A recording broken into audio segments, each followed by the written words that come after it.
Hi there. ఒక మనిషికి మంచి చేయాలంటే ఆలోచన ఎక్కడ పుట్టాలి? మనసులోనే కదా. ఒకరికి చెడు చేయాలన్నా ఆలోచన ఎక్కడ పుట్టాలి? మనసులోనే కదా. ఆ మనసులో పుట్టిన ఆలోచనని ఆచరణలోనే మనం పెడతాం. ఆ ఆచరణలో పెట్టడమే క్రియ, అంటే మన దినచర్యలో ఒక భాగం అయ్యే క్రియ.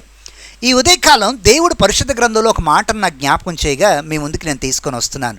యెషయా గ్రంథం 56వ అధ్యాయంలో దేవుడు యెషయా భక్తుడి ద్వారా ఒక మాట రాయించాడు. ఆ మాట అద్భుతమైన మాట.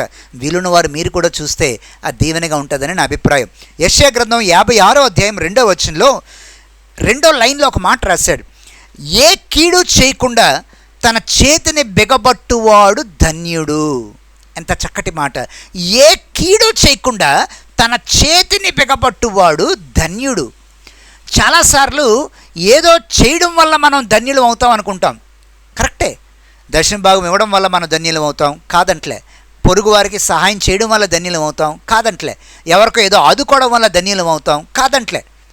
కానీ కొన్నిసార్లు చేయవలసినవి చేస్తూ చేయకూడనివి చేయకుండా ఉండడానికి కూడా దేవుని సహాయం మనకు కావాలి.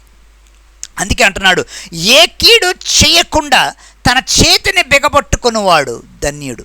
అంటే కీడు చేయాలనే పరిస్థితి వచ్చినప్పటికీ, తలంపు కలిగినప్పటికీ, ఎవరో ఒకరు ఎదుగుదల బట్టో, ఎవరో ఒకరు బాగుపడడం బట్టో, లేకపోతే ఎవరో ఇంట్లో ఏదో వాళ్ళు అద్భుతమైన స్థితికి రావడం బట్టో, అసూయ చేతో, ఈర్ష్య చేతో, కక్ష చేతో ఎదుటివాడికి కీడు చేయాలనే దౌర్భాగ్యపు ఆలోచన గలవారు, వాళ్ళు తెలియని విషయం ఏంటంటే వాళ్ళు తవ్విన గోతిలో వాళ్లే ఒకరోజు పడతారు అని. ఎదుటివాడికి నష్టం చేయడానికి ఉవ్విర్లూడే నీ మనసుందే, నీకు అర్థం కాని విషయం ఏంటో తెలుసా? ఆ మనసు నీకు గొయ్యి తవ్వుతుంది. ఎదుటివాడికి కీడు చేద్దామని ఉవ్విర్లూరుతున్న ఆలోచనలు, సంప్రదింపులు నువ్వు చేస్తున్నావే, నీకు తెలియని విషయం ఏంటో తెలుసా? నీ గొయ్యి నువ్వే తవ్వుకుంటున్నావు. దేవుడు చాలాసార్లు ఈ మాటని నెబుకద్నెజర్ విషయంలోను, అషూరు దేశం విషయంలోను, ఇతర దేశాల విషయంలో చాలాసార్లు బైబిల్లో రాయించాడు. నెబుకద్నెజరుతో దేవుడు అంటాడు, నేను నా ప్రజలు నీకు అప్పగించాను నిజమే, కానీ నువ్వు వాళ్ళకి కనికరం చూపించలే, నువ్వు వాళ్ళకి చాలా కీడు చేసావు, గనక నేను నిన్ను నిర్మూలన చేస్తాను. ఈ ఉదయకాలం ఈ అరుణోదయం అనే దేవధ్యానం చూస్తున్న నీవు ఎవరికో కీడు చేసి నువ్వు ప్రశాంతంగా ఉందావు అనుకుంటే అది జరగని పని అని ప్రభు పేట నీకు మనవి చేస్తున్నాను. ఎవరినో బాధ పెట్టి నువ్వు ప్రశాంతంగా ఉందావు అనుకుంటే అది జరగని పని అని ప్రభు పేట మీకు మనవి చేస్తున్నాను. ఎవరికో వెన్నుపోటు పొడిచి నువ్వు ప్రశాంతంగా ఉందావు అనుకుంటే అది జరగని పని అని ప్రభు పేట మనవి చేస్తున్నాను. ఎందుకంటే దేవుడు దానికి ప్రతిఫలాన్ని తప్పగా ఇస్తాడు. 56వ యెషయా గ్రంథంలో ఆయన అంటున్నాడు 2వ వచనంలో, బాబు ఏ కీడు చేయకుండా నీ చేయి బిగబట్టు. బహుశా ఒకవేళ నీకెవరైనా కీడు చేస్తున్న తర్వాత వాళ్ళకి తిరిగి నువ్వు స్పందిస్తూ కీడు చేయాలని నీకు అనిపించిందేమో. ఈ ఉదయకాలం దేవుడు మాట్లాడుతున్న విషయం ఏంటో తెలుసా? వద్దు, నీ చేయిని బిగబట్టుకో. మనం చేయి బిగబట్టుకుంటే దేవుడు మన పక్షంగా చేయిని ఆడించడం మొదలు పెడతాడు. దేవునికి స్తోత్రం కలుగునుగాక. మనం కొంచెం మన చేతిని బిగబట్టుకుంటే, మనం కొంచెం మన ఆవేశాన్ని ఆపుకుంటే, మనం కొంచెం ప్రతీకారాన్ని మన చేతుల్లోకి తీసుకోకుండా కొంచెం ఓపిక పడితే, అది నెలలు కావచ్చు, సంవత్సరాలు కావచ్చు, మనం ఓపిక పడితే మనకి కీడు చేసిన వారు కోలుకోలేని దెబ్బ దేవుడు వారికి ఇవ్వడానికి సిద్ధంగా ఉంటాడు.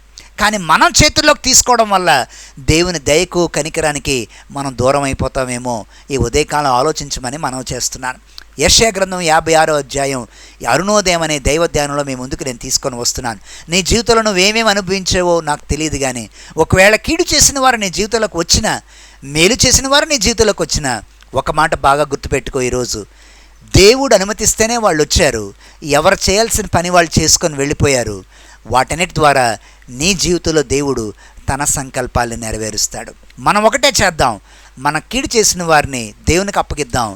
దేవుడు వాళ్ళకి తీర్పు తీర్చే రోజు కొరకు మనం ఎదురు చూద్దాం. ఎందుకంటే దేవుడు గుణపాఠం నేర్పించినంత గొప్పగా నువ్వు నేను నేర్పించలేం కదా.